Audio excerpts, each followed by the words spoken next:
What's up, everyone? Welcome to the video. Today we're going to take a look at how to change the cabin air filter in a 2025 Toyota Camry. And I'll put a link in the description box of this video to where you can find these replacement cabin air filters if you're in need. So our cabin air filter is going to be located behind the glove box. In order to get to it, we need to open the glove box. And if we take a look at the back side, we see there's this panel right here. And this panel has this clip right here that'll just push in. And then this whole L-shaped piece will pull off like that. Now taking a look back here, this item that has an arrow pointing up and says the word up on it, this is going to be the access door to the cabin filter. And there's this clip on the right-hand side that just pinches together like that.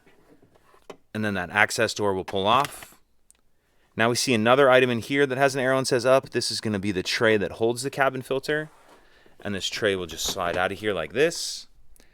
And normally I would recommend changing this outside of your vehicle just so you don't get any dirt inside, but I'm going to take a look at it in here just for a little better lighting. So the actual filter itself sits down in that tray and just pulls out like that. And when you install your new filter, you need to pay attention to your airflow arrows. If you have an OEM style filter like this one is, you can see it has an arrow and says the word up. You'll just install it with that arrow pointing up, matching basically what looks like right here on the tray.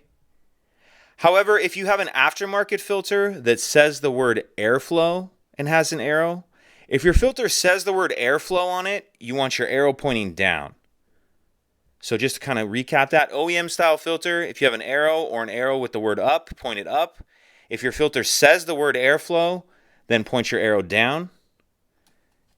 And these filters will just sit down in that tray and they tuck under these tabs at the front, and then there's two more tabs at the back like that. And then once we have our new filter installed in the tray, we can reverse everything we just did to close it up. So make sure the arrow on our tray is pointing up, and then we'll slide the tray back in.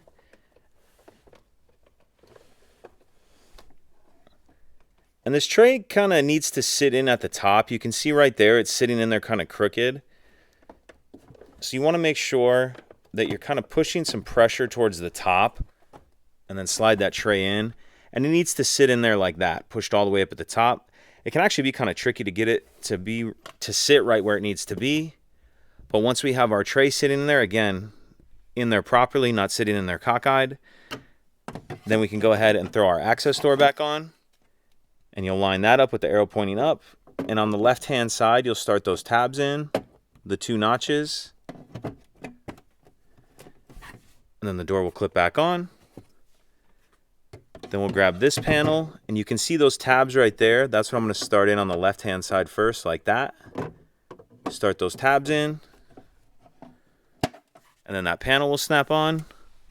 Close our glove box. And that's it. If you could take a second to like and subscribe, it helps us out, and I'd appreciate it. Thank you.